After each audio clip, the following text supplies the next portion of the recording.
ये इस वक्त नाज़रीन कराम हम कोट लखपत जेल के बाहर मौजूद हैं और आप देख सकते हैं कि गुलपाशी की जा रही है सनम जुवेद खान पे। एक दफ़ा फिर लंबे अरसे बाद वो जेल काटने के बाद बाहर आ रही हैं। ILF के दौरान जो है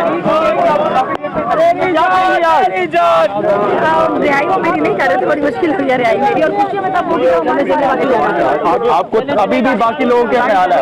नाज़रीन किराम में थोड़ा सा इस वक्त होगा, इस वक्त आवाम आप देख सकते हैं कि आवाम का इस वक्त एक जमे गफीर यहाँ पर मौजूद है।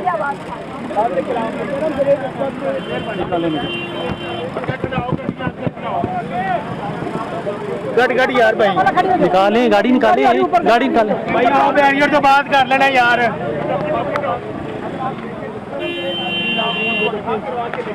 जो जी को गाड़ी को यहाँ से निकाला जा रहा है। पहले तो आपको रिहा करवा लिया और सनम जुवेद आ चुकी है यहाँ पर। सनम जुवेद खान साहब इस वक्त मौजूद है और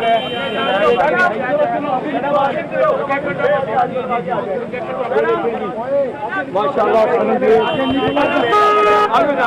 सनम जुवेद यहाँ से पटियाला जेल से रवाना होती है।